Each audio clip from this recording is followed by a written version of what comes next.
Hello students आज हम लोग क्लास 7 ज्योग्राफी का चैप्टर 5 वाटर इस चैप्टर को पढ़ने जा रहे हैं बच्चों।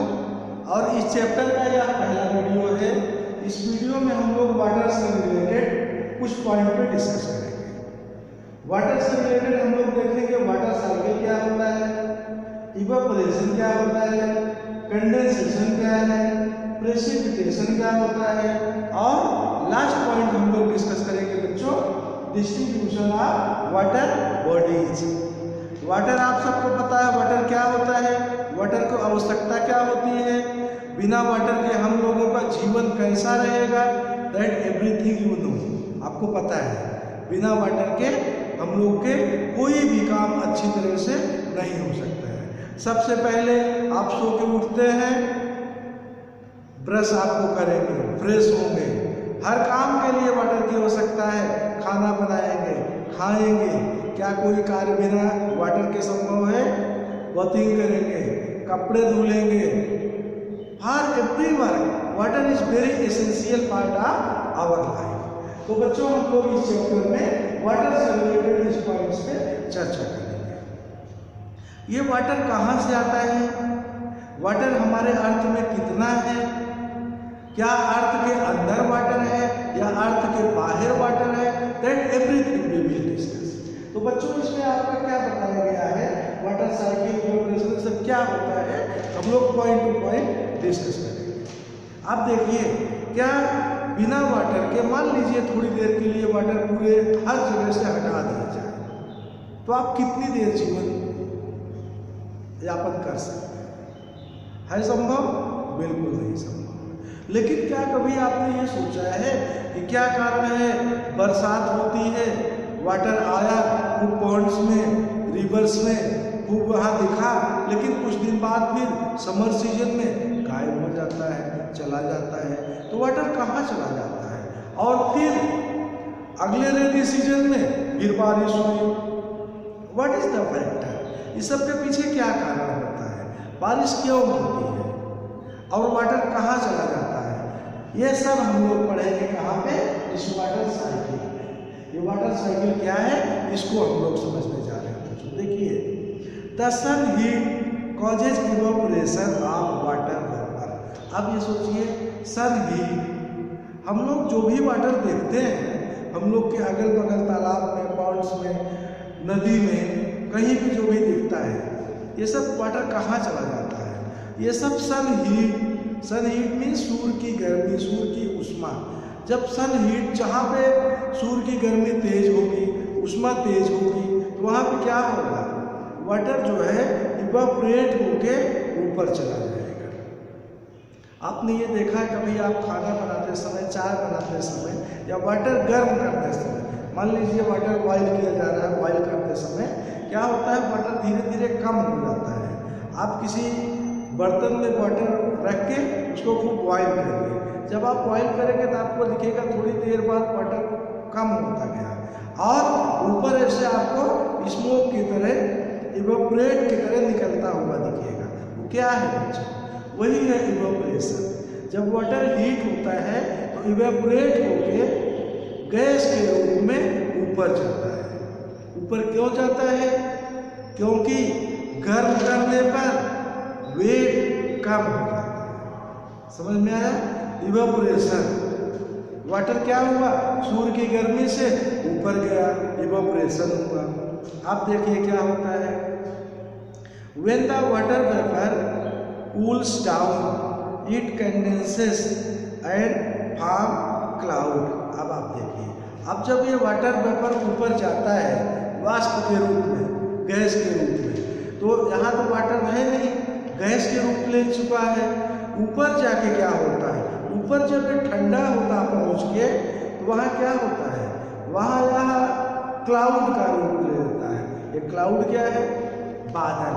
आपको पता है बादल आप देखते हैं आसमान में, काले काले बादल, वाइट कलर के बादल, तो बादल के रूप में ये बन गया।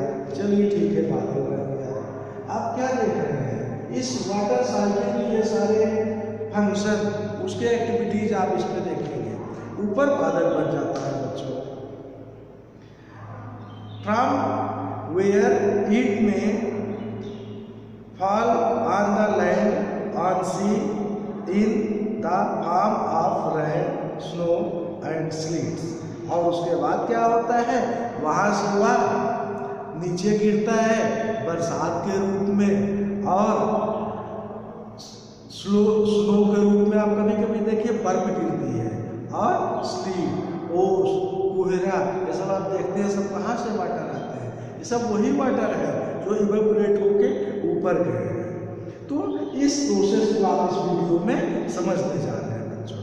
The process by which water continuously change it form and circulates between, कहाँ कहाँ पे होता है ऐसा, oceans and atmosphere and land is known as water cycle. उस पूरी व्यवस्था को वाटर साइकिल कहा जाता है। अब इस वाटर साइकिल में क्या होता है, कैसे होता है, यह सब हम लोग इसमें देखेंगे। इवेपोरेशन कैसे होता है, कंडेंसेशन कैसे होता है, प्रेसिपिटेशन क्या है, यह सब हम देखेंगे बच्चों। तो इस व्यवस्था को क्या कहते हैं, वाटर साइकिल। वाटर साइकिल मतलब यह हुआ कि नीचे से वाटर ऊपर जाए, फिर वापस ऊपर से वाटर नीचे आए। भाई नीचे आएगा तो यहाँ इकट्ठा होगा, और इकट्ठा होने के बाद फिर ऊपर जाएगा, फिर नीचे आएगा, तो क्या होगा, ऐसे क्या होगा, ये राउंडिंग होने लगा कि नहीं वाटर का। और इस वाटर के राउंडिंग को ही क्या बोला जाता है, इसी को ही बोला जाता है वाटर साइकिल। तो देखिए आगे, the major source of fresh water are rivers. देखिए फ्रेश वाटर जो है कहाँ कहाँ पे होते हैं, रिवर्स में, पॉन्ड्स में, स्प्रिंग में, स्प्रिंग झरने जो होते हैं बच्चों, और ग्लेशियर में। ग्लेशियर क्या होते हैं, ग्लेशियर जो ऊपर कोल्ड प्लेस पे, हिमालय पे, पर्वत पे, पोलर रीजन में बर्फ के बड़े बड़े टुकड़े, बड़े बड़े आकार बन जाते हैं ठंडी बहुत कोल्ड टेम्परेचर के कारण, और वो गर्म होने पर धीरे धीरे पिघल के नीचे आने लगते हैं। वही बर्फ की बड़ी बड़ी सिल्लियाँ टुकड़े, उसी को ग्लेशियर बोला जाता है बच्चों। The ocean body and the sea contain salty water.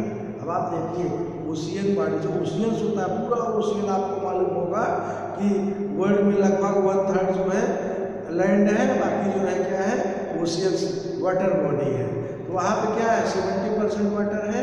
तो कैसा है वो, टोटल स्लाइन वाटर है। कैसा वाटर है वह, salty water, saline water. Most of the salt that you eat, और उसी साल्ट, उसी ओशियन के ही साल्ट जो है, जो आप लोग, हम लोग सारे लोग पीपल्स खाते हैं, खाने में वैसे भी। चलिए इतना आपने समझा। अब आप इसको पॉइंट टू पॉइंट समझिए। इवेपोरेशन, अब आपको हम बताते हैं, देखिए इवेपोरेशन क्या है। The process of liquid changing into gas. देखिए ये आपका गैस हो गया, यहाँ मान लीजिए पानी, वाटर है, ये वाटर है, ऐसे बरसात का पानी यहाँ आ रहा है, कई देशों कहाँ पे लैंड में आते हैं। अब जब सूर्य की उष्मा, कहाँ है सूर्य भाई, ये है सर, यहाँ से सूर्य की उष्मा यहाँ आ रही है।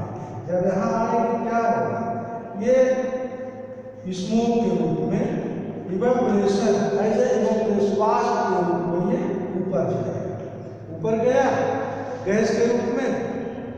The change of liquid into vapour to the temperature below the boiling points.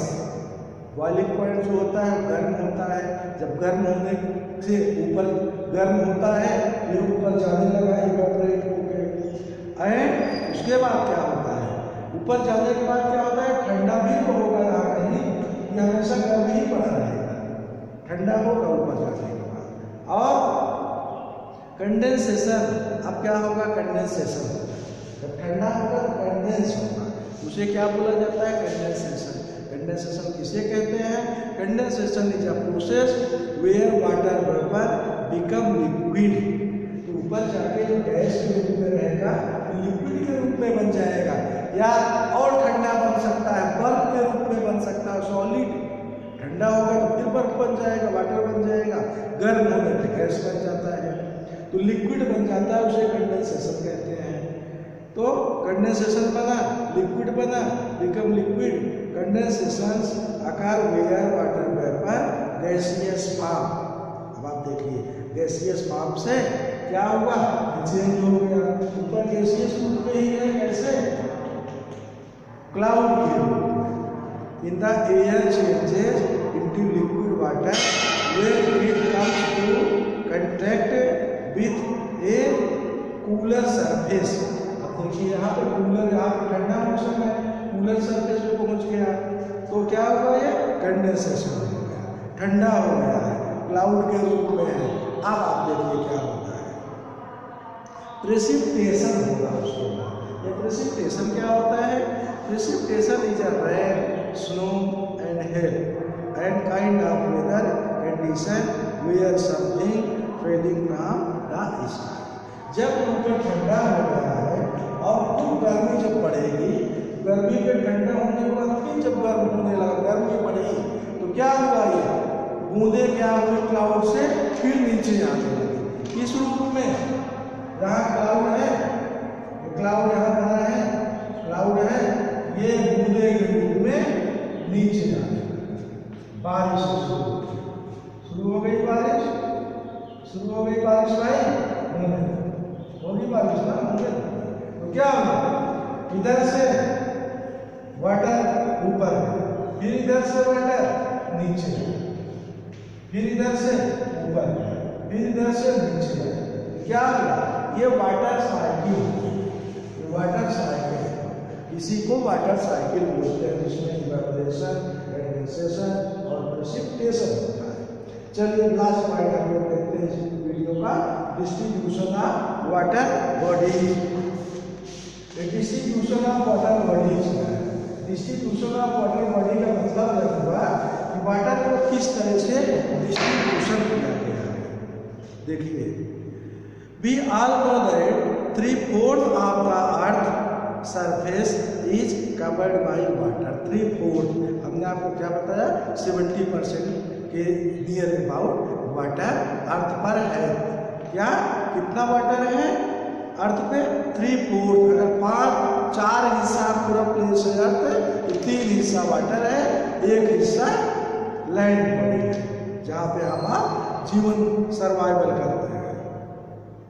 अब आप देखिए आगे इसमें क्या होता है, covered by water. If there is more water then land, अगर वाटर बहुत ज़्यादा है, लैंड से भी ज़्यादा, हमने क्या बताया, 3 हिस्सा वाटर, 3 हिस्सा आप समझ लो। जैसे मान लीजिए अर्थ हो गया, इस अर्थ पे खाली 3 हिस्सा हमने क्या बताया, 1 हिस्से में खाली लैंड, बाकी इस तीनों हिस्से में क्या है, वाटर। तो कितना ज़्यादा हुआ वाटर, इतना ज़्यादा हुआ वाटर कि नहीं, लैंड खाली होगा। उसके बाद क्या होता है, on the land why do so many countries face water scarcity. इसके बाद भी बहुत सारे कंट्रियों में वाटर की प्रॉब्लम क्या होती है। अगर इतना वाटर हमारे देश वर्ल्ड में है तो कुछ कंट्रियों में वाटर नहीं मिलता, ऐसा क्यों होता है। अब हम आपको बता रहे हैं ऐसा क्यों होता है। ऐसा इसलिए होता है कि वाटर जो जितने भी इतने सारे वाटर हैं, ये कोई भी वाटर इसमें फ्रेश नहीं है, पीने योग्य नहीं है। तो कैसा है, सलाइन वाटर है, खारा पानी है, साल्टी वाटर है। कितना देखिए, ओशियन में कितने वाटर हैं, कितने परसेंट, 97.3%। टोटल जितना वाटर लैंड पे है इस अर्थ पे, उसका 97.3% ओशियन में है। अब आप समझ लीजिए कितना बचा, 97.3 तो निकल गया एक झटके में। ओशियन ये सारा उसमें नहीं तो है मैक्सिमम प्लेस। ये सब कैसा है, सलाइन है, खारा वाटर है। और आइस कैप्स वाटर कैसा है, 2%। आइस मीन्स जो पोल्स पे, पोलर रीजन पे बर्फ पहाड़ों पे है, वो भी 2% है। अब आप सोचिए कितना बचा, अब तो 1 से भी कम बचा आपके लिए। अब देखिए उसमें क्या है, फ्रेश वाटर अब बच रहा है। फ्रेश वाटर में ग्राउंड वाटर कितना है 0.68%, मीन्स 1% से भी कम है।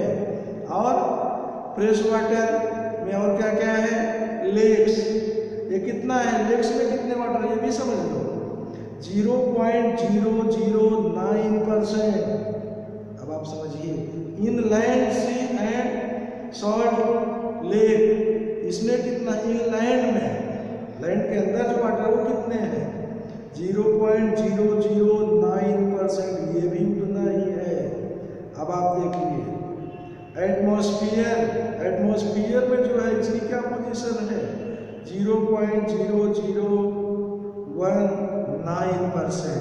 एटमॉस्फेयर में क्या हुआ समझ में आया, एटमॉस्फेयर मीन्स जो वाटर को इवेपोरेशन के रूप में मिलता है, यही है एटमॉस्फेरिक वाटर। तो क्या हुआ, रिवर में कितना है 0.0001%। तो क्या स्थिति है, अब आप देखिए टोटल 100% वाटर में, पूरे वाटर में 99.3% खारा वाटर है, सलाइन वाटर है, और 0.7%, आप सोचिए 0.70% क्या है, शुद्ध वाटर है जो हम आप पीते हैं। तो इतना कम वाटर ऐसा है जो हम आप पी सकते हैं, फ्रेश है, पीने के योग्य। इसीलिए वाटर को हम लोगों को आवश्यकता है ज़्यादा से ज़्यादा सेव करने की और कम दुरुपयोग करने की, अच्छे कामों में यूज करिए, वाटर को वेस्ट मत करिए। तो बच्चों हम लोगों ने इस वीडियो में वाटर साइकिल के प्रोसेस, इवेपोरेशन, कंडेंसेशन, प्रेसिपिटेशन समझा और डिस्ट्रीब्यूशन ऑफ वाटर बॉडीज देखा, किस तरह से वाटर को पूरे अर्थ में कितने हिस्सों में कैसे बांटा गया है। तो अब बच्चों हम लोग इस वीडियो के बाद आगे का पॉइंट इस चैप्टर का अगले वीडियो में समझेंगे बच्चों। So students bye and thanks बच्चों वाला।